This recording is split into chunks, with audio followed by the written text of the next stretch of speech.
들어가면 강조하겠지만 과거에는 표준어냐 아니냐, 외래어 표기법이 맞냐 안 맞냐만 외우면 됐어요. 그런데 2015년 이후는 이 규정이 과거에는 나발꽃이었던 표준어가 나팔꽃으로 바뀌었다. 이건 발음 문제 때문이냐 어휘 선택 문제냐라고 기준을 질문하게 되어 있어요.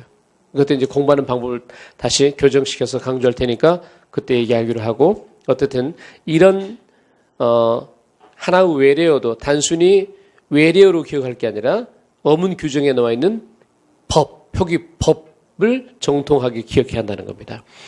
태도로 갑니다.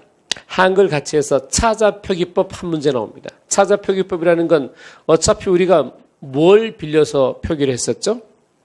한자를 빌려서 했죠. 근데 한자를 빌려서 표기하는 방법이 여러 가지였습니다.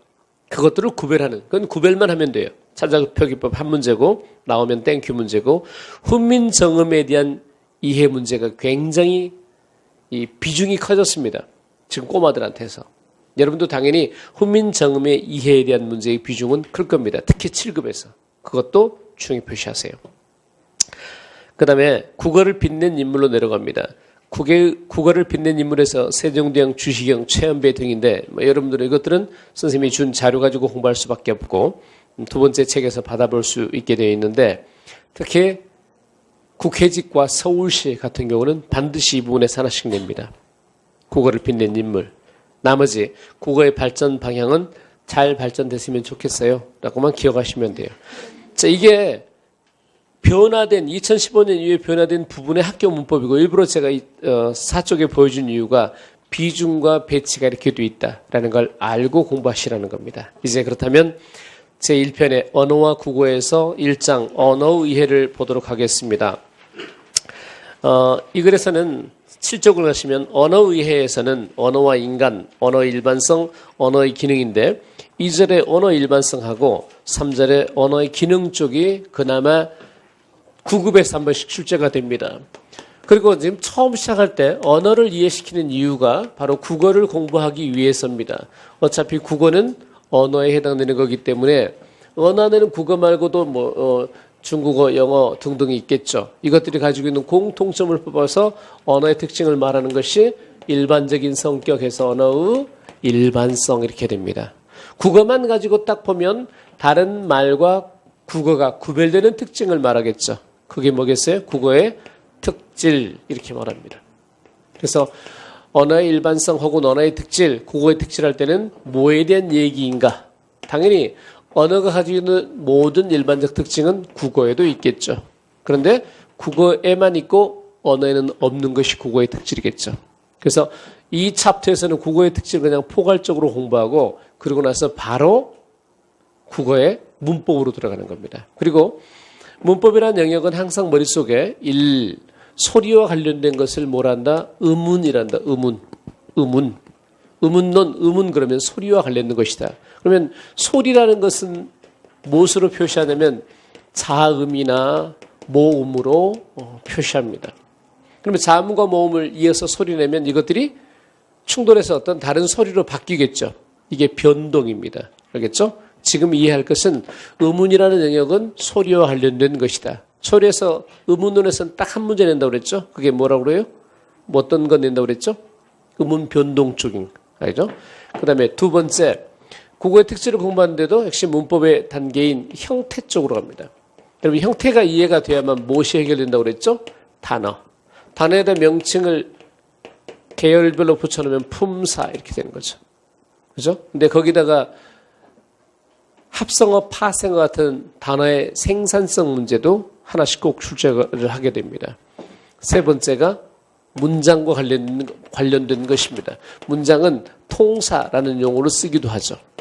그래서 의문론 형태는 문장론에 걸쳐서 국어만이 가지고 있는 특질을 공부하는 겁니다. 다시 말하면 언어는 일반성으로 포괄적인 얘기를 한 다음에 국어의 특질을 말할 때는 다시 의문적 특질, 형태적 특질, 문장적 특질을 말한다. 그 이유는 문법이 다루는 것이 바로 이 세 영역이기 때문이다.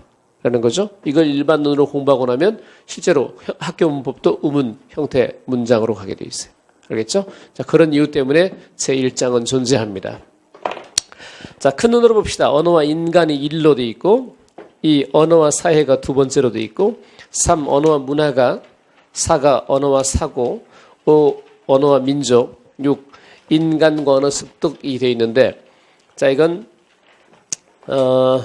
효율적인 공부를 위해서 출제가 안 됩니다. 그래서 제가 말로 설명을 해줄게요.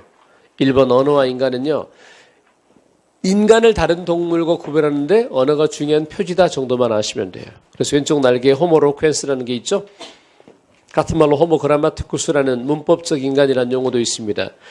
여러분, 학명을 정할 때는 그 종이 가지고 있는 가장 중요한 특질을 가지고 말하게 돼 있죠. 그래서 인간의 학명 중에 호모로퀘스나 호모그라마티쿠스라는 용어가 있다는 것은 언어가 다른 동물과 구별되는 매우 중요한 표지이다라는 것이에요. 이해됐죠? 2번, 언어는 사회적 관계를 유지하는 수단이 되기도 하고 사회를 지탱하는 힘이 된다. 그렇대요, 그냥.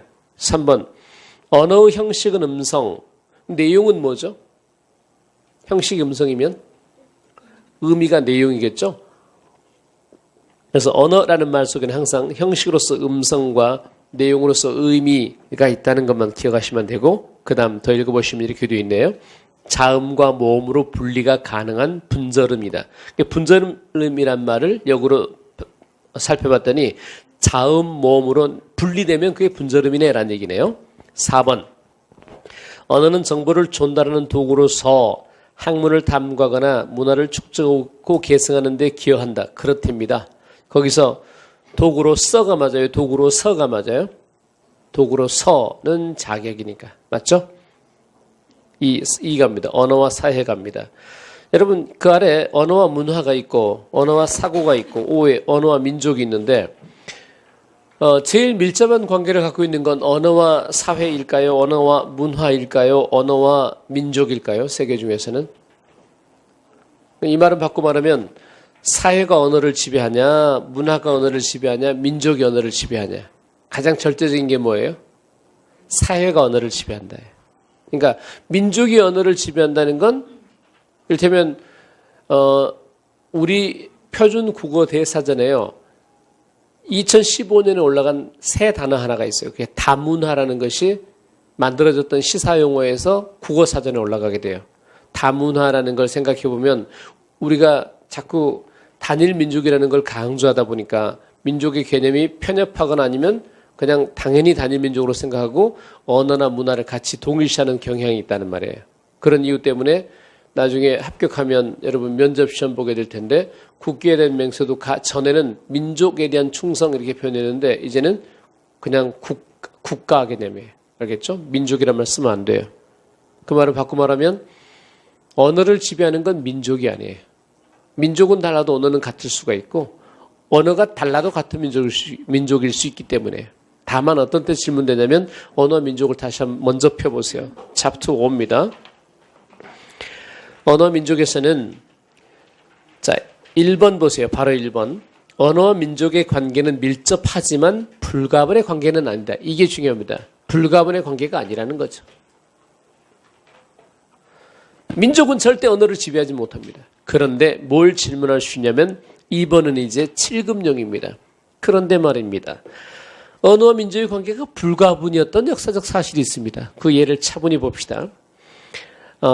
셋째 줄 보시면 예를 들어 만주족이 물리적인 힘으로 중국을 지배했지만 했던 나라가 무슨 나라죠? 청나라를 세웠지만 그들의 고유어를 잃었기 때문에 날밤을 새면서 오타를 잡아도 오타가 생기네요. 고유어를 잃었기 때문에 이렇게 고쳐주세요. 고유어를 잃었기 때문에 민족이 소멸하고 만 역사적 사실이 있었다라고 자 민족이 소멸하고 만 역사적 사실이 있었다라고 교정하세요. 그래서 만주족의 예를 통해서 보면 민족에게 언어라는 것도 참 매우 불가분의 관계구나라는 것을 보여줄 수 있는 사례가 된다는 거죠. 알겠죠? 그것만 기억하시면 됩니다. 그러나 원론적인 것, 불가분의 관계가 아니다. 다시 돌아옵니다. 그럼 8쪽으로 옵니다. 그러면 언어하고 사회의 관계는 뭐냐면 여러분 나라가 출신이 민족이 혹은 어떤 성향이 어떤 종교를 가지고 있더라도 특정한 사회에 가서 의사소통하려면 그 사회의 언어를 배워야겠죠. 그게 언어와 사회의 관계입니다. 자, 그래서 가장 절대적 관계다입니다. 절대적 관계다. 그래서 1번을 보면 언어는 사회성을 갖고 그래서 함부로 바꿀 수 없다라는 말이 나오고, 자, 2번 둘째 줄에 인간이 사회생활을 영위하는데 핵심이 되는 것이 언어라는 얘기고, 3번은 그렇다 넘어가시고 4번도 참고로 넘어가